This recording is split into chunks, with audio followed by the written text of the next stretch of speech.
नमस्कार दोस्तों, कैसे हैं? उम्मीद करता हूँ आप स्वस्थ होंगे, व्यस्त होंगे और मस्त होंगे।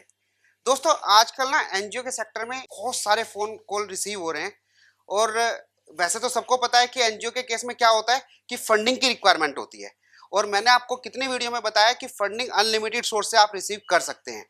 क्या फंडिंग का पर्पस ये होता है कि हमें टैक्स इवेजन करना है? क्या फंडिंग का पर्पस ये होता है कि हम मिसएप्रोप्रिएशन करें? बिल्कुल भी नहीं।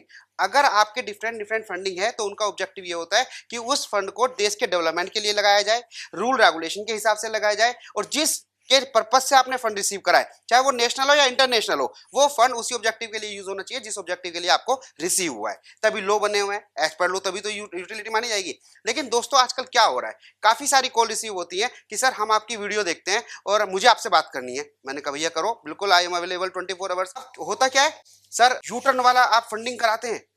अब ये यू टर्न क्या है? जहां पे भी आपको लगे ना सर हमें 100 करोड़ की फंडिंग मिल रही है, हमें यू टर्न करना है फंडिंग का, तो उस केस में अपनी आंख बंद कर लेना।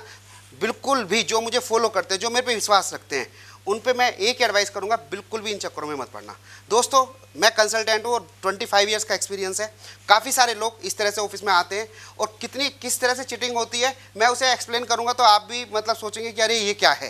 तो ये कुछ भी नहीं है, रियलिटी में कुछ भी नहीं है और काफ़ी सारे कन्फ्यूजन क्रिएट हो जाते हैं यहाँ पे। अभी मेरे पास लाइव प्रैक्टिकल एग्जाम्पल आया, जो इनोसेंट ओनर होते हैं ना एनजीओ के, उन्हें फंड की, क्योंकि हर एनजीओ के फंड की जरूरत है। आज आप स्कूल चला रहे हैं, मेडिकल कॉलेज चला रहे हैं, इंजीनियरिंग कॉलेज चला रहे हैं, फंड तो सबकी जरूरत है। उनकी रिक्वायरमेंट होती है कि सर हमें कंस्ट्रक्शन के लिए पैसा चाहिए, हमें अपना एक्सटेंशन करने के लिए चाहिए, हमें मेडिकल कॉलेज बनाना है।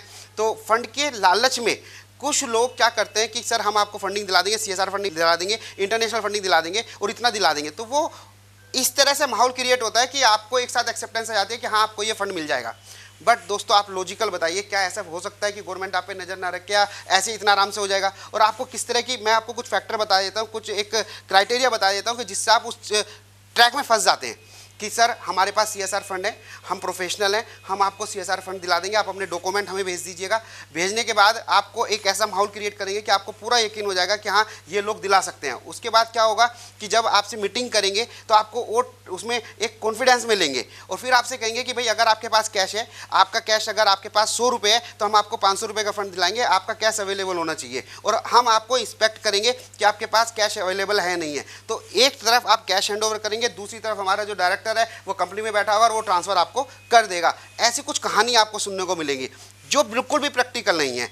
मैं दोस्तों क्यों वीडियो में इस चीज़ को कह रहा हूँ, सो दैट इनोसेंट जो ओनर है या इनोसेंट लोग हैं वो इस तरह से ट्रैक में ना फंसे, क्योंकि बाद में बहुत प्रॉब्लम होती है, लीगली भी प्रॉब्लम क्रिएट होती है और आपका फाइनेंशियल लॉस जो होता है वो तो होता ही होता है।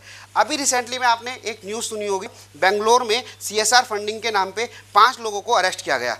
वहाँ पे एक चैरिटेबल ऑर्गेनाइजेशन था, न्यूज़ आई हुई है उसमें, आप नेट पे जाके देख सकते हैं कि वहाँ पे उस न्यूज़ में क्या था, चैरिटेबल ऑर्गेनाइजेशन था, सीएसआर फंडिंग का लालच दिया गया और उनसे कहा गया कि भाई हमारे पास कैश है, आप इसमें ट्रांसफर करेंगे। ऐसे ही वही सेम ट्रैक इस तरह का लिया गया और बाद में जब पुलिस कंप्लेंट करी गई इस चीज़ के लिए तो सब उसमें फंस गए। वो लोग भी फंस गए जिन्होंने प्लानिंग करी है, वो लोग भी फंस गए जिन्होंने प्लानिंग नहीं करी है। क्योंकि आप मेरे फॉलोवर हैं, मेरे पे ट्रस्ट रखते हैं, तो जो अच्छे और बुरे एक्सपीरियंस है मैं आपको शेयर करने की कोशिश करता हूं सो दैट आप उससे सेव हो सके। तो जहां पे यू टर्निंग हो गया, 100 करोड़ की फंडिंग हो गई, इस तरह की फंडिंग हो गई, अपना टाइम बिल्कुल भी वेस्ट ना करें, लॉजिकल में जाइएगा। फंडिंग बहुत है, इसमें कोई डाउट नहीं है, डिफरेंट सोर्स से फंडिंग है, गवर्नमेंट फंडिंग है, स्टेट गवर्नमेंट है, सेंट्रल गवर्नमेंट है, सीएसआर फंडिंग है, इंटरनेशनल फंडिंग है, तभी गवर्नमेंट ने लॉ बनाए हुए हैं। But you should go to the as per law, don't try to tax evasion. हाँ, टैक्स प्लानिंग आप कीजिएगा, टैक्स प्लानिंग आपका राइट है करना, टैक्स इवेजन एक इलीगल क्रिमिनल ऑफेंस है, you should not go for that. तो एज ए प्रोफेशनल ये एडवाइस करूंगा, इन चीज़ों का ध्यान रखना। जब भी आपकी टीम में, आपकी वर्किंग में कोई व्यक्ति ऐसा कुछ ऐसे शब्द यूज़ करे कि यू टर्न हो गया, 1000 की फंडिंग ले लो, इंटरनेशनल फंडिंग आ रही है, लोन रिम्बर्स हो जाएगा, तो आप इस चीज़ से आंख बंद करके अलग हो जाना। एक्शन तो गवर्नमेंट लेगी या पुलिस लेगी, हमारा वो काम नहीं है, हमारा वहाँ से हटने का काम है। मुझे उम्मीद है दोस्तों आपको ये वीडियो बहुत अच्छी लगी होगी और आपके लिए यूज़फुल रही होगी। चैनल को सब्सक्राइब जरूर कर देना। फिर मिलते हैं नई वीडियो के साथ, यूनिक इन्फॉर्मेशन के साथ। Thank you.